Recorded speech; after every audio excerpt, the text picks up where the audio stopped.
Welcome to Learn Commerce PU online classes.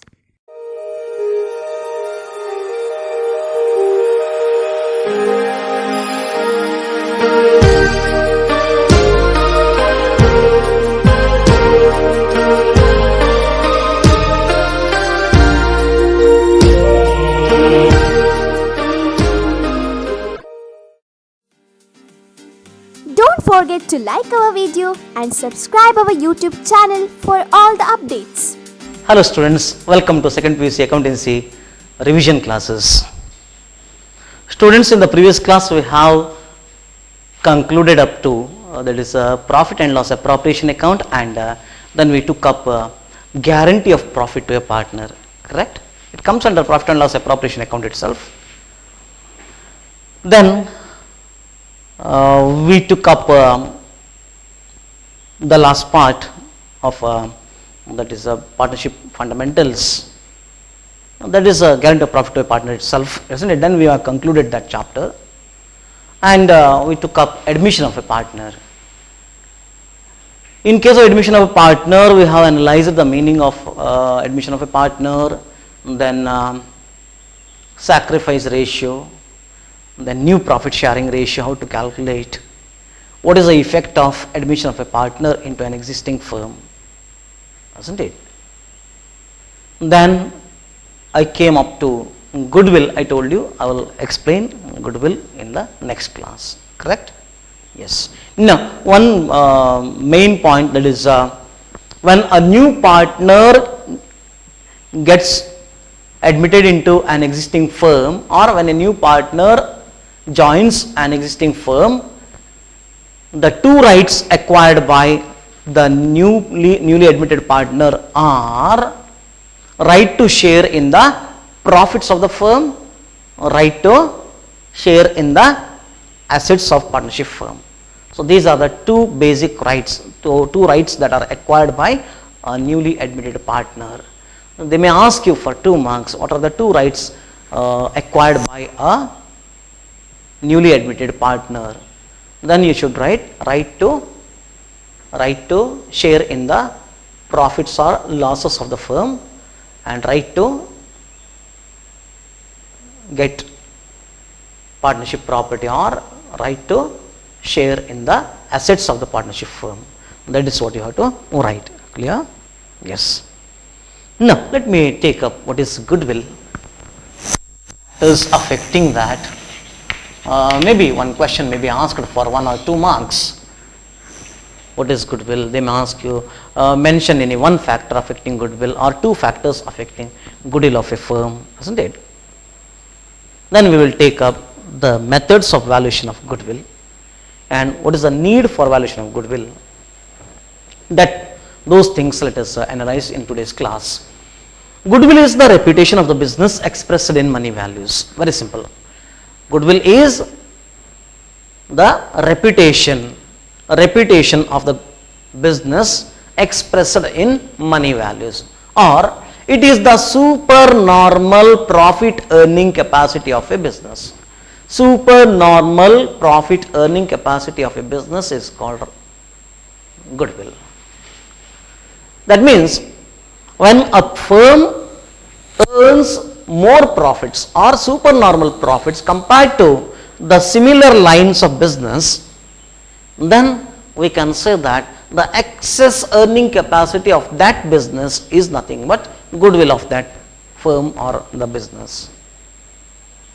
Let me give this best example. I have explained these things in my regular videos, isn't it? Still in a revision class, let me give a touch up. Suppose a normal canteen is there. All of a sudden the name is changed. The name of a reputed hotel is kept for that. Don't you think the business will increase? Yes, definitely yes. In Karkala, isn't it? Some hotels are reputed ones. If you write under the management of so and so hotel, isn't it? Under new management, and you will write the same name of the reputed hotel, then what will happen? Customers will increase, isn't it? People will get attracted towards that hotel because people know that If the management of that particular hotel is there, that means qualitative food, good service, isn't it? That the customers will expect and they will enter inside the hotel, into the hotel. And because of that, because of changing the board, the business will increase and profit earning capacity will increase. That excess profit earning capacity is nothing but goodwill of that business. That is the name of that reputed hotel, isn't it? That made us to earn more. So it has good reputation. The hotel which is a standard one, which has good reputation, that is because of its goodwill we are earning more profits. Very simple. If you go to Mangalore, Taj Mahal, reputed one, isn't it? If you change the board of a normal hotel as Taj Mahal, then customers will increase. You will get standard customers. Even if you increase there's a price, isn't it? Then also people will enter your hotel and they will have the food. So it is because of the reputation the Taj Mahal hotel has earned, isn't it, in the past. It may be because of any reason, maybe good quality of the service, or the owner is very good and friendly, or the quality of the food is good, isn't it? These are the things the customers will value and they will make frequent visits. That is, they will become a regular and permanent customer. If you speak in salesmanship terms, isn't it? Regular and permanent customer, that is what a business needs. So the reputation, if it is more than the business will increase. So that is the added benefit for the business. What are the factors affecting? Maybe location of the business, maybe the business is located somewhere near the customers or in Cosmo cities or nearby a residential area. All the residential area people are the customers of that business and it is located conveniently near to them, then chances are there people will get, the business will get more, that is income, isn't it? More sales. Then maybe reputation of the manufacturer, like Godrej, I told you in my business studies class, isn't it? We call all the Almirah as the Godrej. Actually it is the name of a manufacturer, Godrej company, isn't it? So it has so much reputation that we call all the Almirahs as Godrej. So these are, that's a reputation of the manufacturer or the business person. Then maybe the quality of service provided, or after sale services sometimes, or quality of the product, isn't it? So all this matters a lot friends. Customers, consumer behavior, very difficult to analyze. You will not get 100% accuracy regarding consumer behavior. Whatever theory you study, whatever practical experience you have, however you did the business in the past, but still understanding the consumer behavior is very difficult for anyone for that matter. Because consumers, they are irrational, they have different buying motives, and with different motives they will enter your shop. You cannot conclude that that person will, the prospect will buy the product. It may so happen that while paying the bill, the customer may change his decision. Sometimes even after payment of the bill, even after taking delivery of the product, next day customer may come again that I don't want this product. He may come with some complaint, isn't it? So that is a normal thing. So we have to challenge those things and we have to run the business and we have to earn. When we give good service to the customers, good quality of products, after sales services are good and we are charging reasonable rates, isn't it? Then because of the long standing relation with the customers, the reputation of the business will increase. So goodwill is the reputation of the business expressed in money values. It is an intangible asset which cannot be seen or touched. Like building machinery, you can see or touch, but In case of goodwill, it is an intangible asset, so you cannot see or touch that, isn't it? So that is a reputation of the business, goodwill, we call it as. Now, what are the factors affecting? I already told you. Location of the business, isn't it? Type of product manufactured, quality of the products, committed sales force, reputation of the manufacturer, isn't it? All these are the factors that affects the goodwill of a business. Why goodwill is to be valued? Very simple. There are two partners, Mr. A and B. I will take two restaurants here. Restaurant XYZ and PQR. Two restaurants I will take. Investments of XYZ and PQR are same. Let us take the same investment, same level of investment. Similar line of business, both are running restaurant business, isn't it? Now, Mr. C wants to join, and normal profits earned by both XYZ and PQR, that is a restaurant industry, normal profits earned are maybe 1,20,000. Now, if only two partners are there, Mr. A and B, if we distribute these profits among them, in both the cases, isn't it? Suppose PQR has more reputation, XYZ has normal reputation, PQR has more reputation. Let's take example, and XYZ earns 1,20,000 as profits, and PQR earns 2,40,000. 2,40,000 because it has more reputation. Customers customers are always there in that business, so they earn more profits because the customers accepted them and they have long standing, that is a reputation in the market, right? So here in XYZ restaurant, Mr. A and B are partners. If we distribute the profits among them, each one of them will get 60,000, right? 60,000 each for both Mr. A and B. And in PQR, if we distribute, they will get 1,20,000. 1,20,000. This is excess earning capacity of rupees 60,000 each by Mr. A and B. In PQR is nothing but reputation of the business, goodwill. The goodwill of the firm is 60 plus 60, 1,20,000 is the 1,20,000 is the reputation of the business, 60,000 is the normal profits of the business. Clear? So goodwill value is 1,20,000 here. Excess earning capacity, super normal earning capacity of the business is 1,20,000 here. Now Mr. C wants to join. C wants to join these firms. Which would be beneficial to him, whether PQR or XYZ, which one is beneficial to him?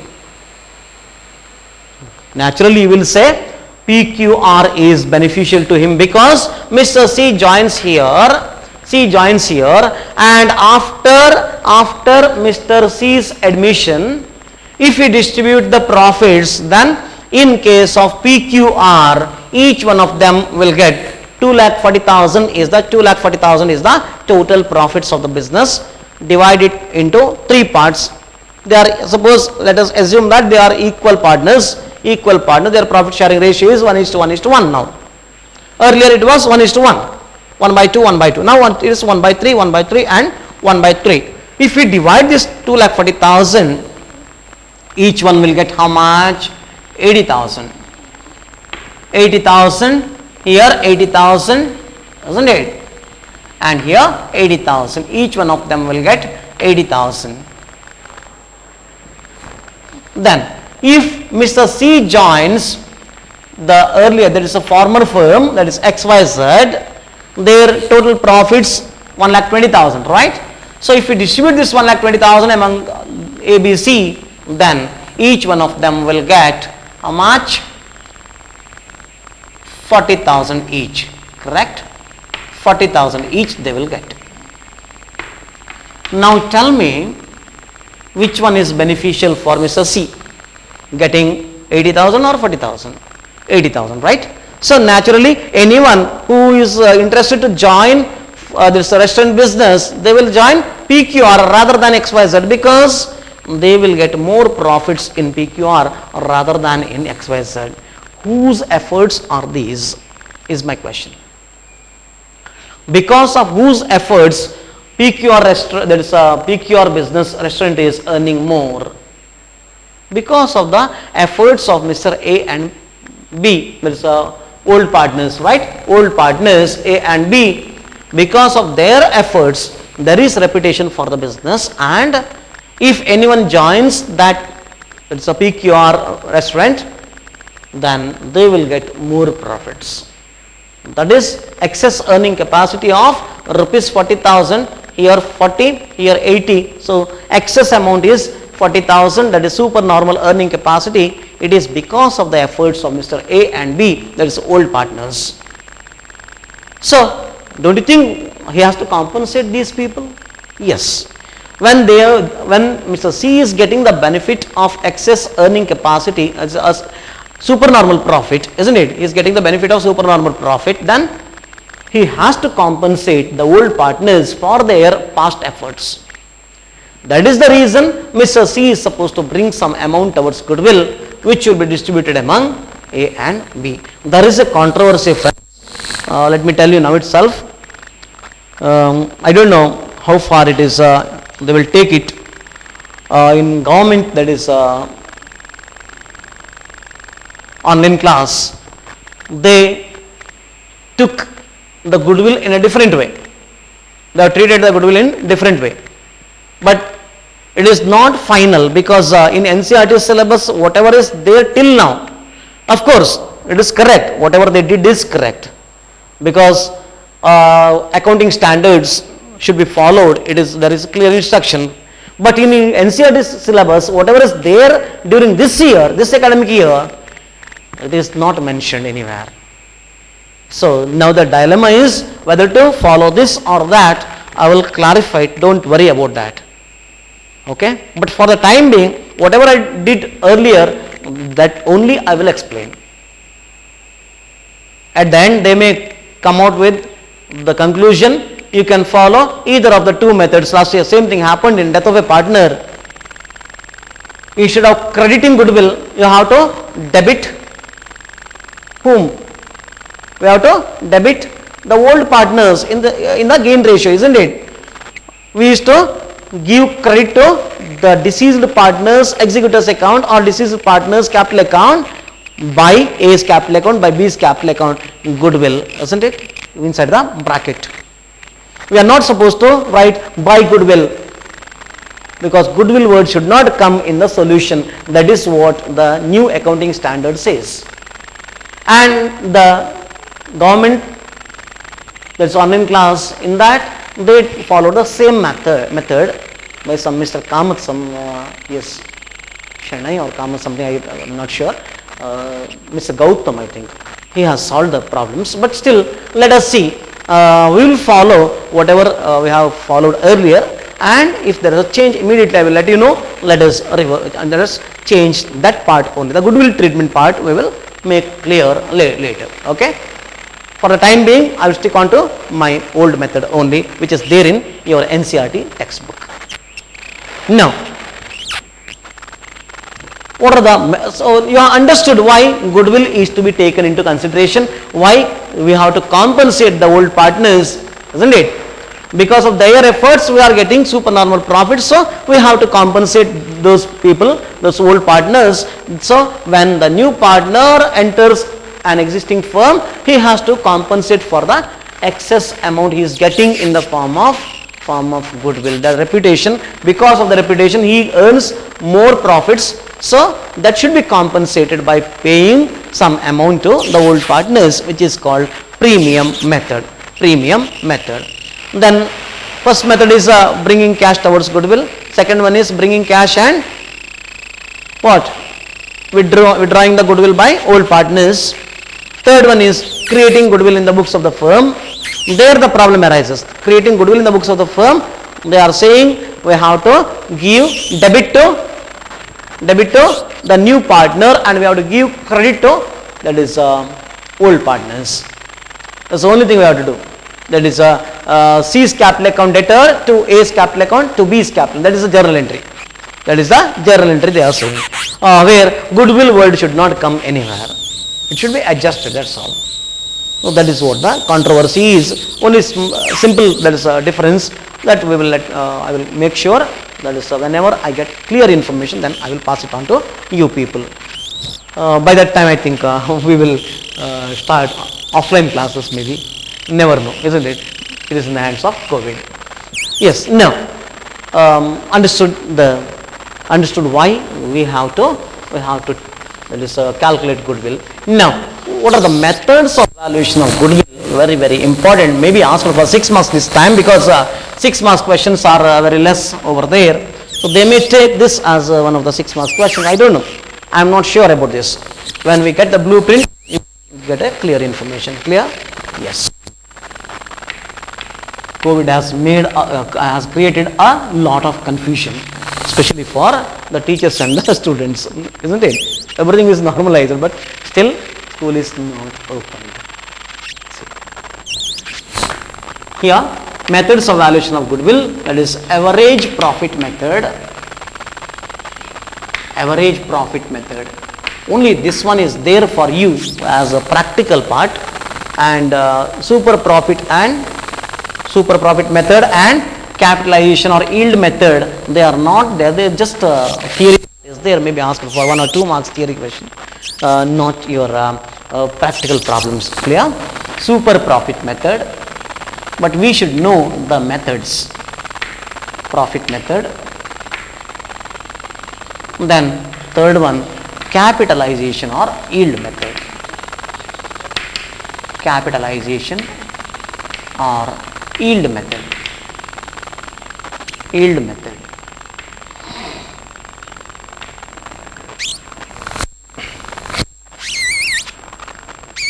Average profit method. Average profit method. Here what we will do is we will take the average of the profits of the firm for a number of years. It will be given in the problem. They will say average profits of the firm for the last 4 years, or they will say goodwill is valued at 2 years purchase of the average profits of the last 5 years or 4 years. They will give you the 4 years profit or 5 years profit, and then you have to calculate goodwill. Let me give you example. Let us take goodwill is 2 years purchase. 2 years purchase of the average of last 4 years.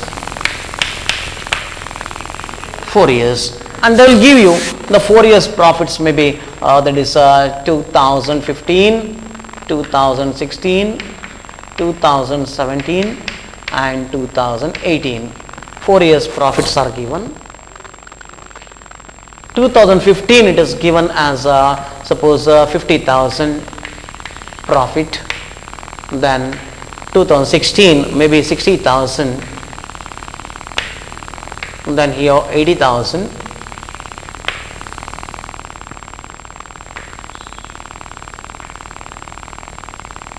Then 50,000 during 2018. So what we have to do is we have to simply take the total of these 4 years, because goodwill is very clear. It is mentioned in the problem, 2 years purchase of the average profits of last 4 years. We have to take the average profits first. We have to calculate average profits first. Average profit means what? Total profits divided by number of years, isn't it? Total profit divided by number of years. So you have to take the total of these 4 years profits. You will get total profits divided by number of years. You will get average profits. That's all. Very simple, isn't it? Yes. Here the total of 4 years profits is 2,40,000, right? How many years are there? 4 years. 1, 2, 3, 4, right? Divided by 4, you will get how much? Rupees 60,000. Rupees 60,000 is the average profit of last 4 years. Average profits of last 4 years. So 60,000, 2,40,000 divided by 4 is equal to 60,000. Isn't it? So 60,000 is the average profits here. Now they told 2 years purchase of the average profits of last 4 years. This is the average profits of last 4 years, because we took the total profits and we have divided by number of years. We got the average profits of last 4 years is rupees 60,000. Now they told 2 years purchase. Goodwill is 2 years purchase of the average profits of last 4 years. So 2 into 60,000 is equal to rupees 1,20,000. This is the value of goodwill. This is what you have to do in exam. They may ask you to calculate like this. So you just calculate like this and arrive at the final figure. Okay. I will take up the other part, that is how to calculate goodwill if there is a loss in any year. That is very important. We'll take up in the next class. Okay. Thank you for watching this video. Thank you. Don't forget to like our video and subscribe our YouTube channel for all the updates.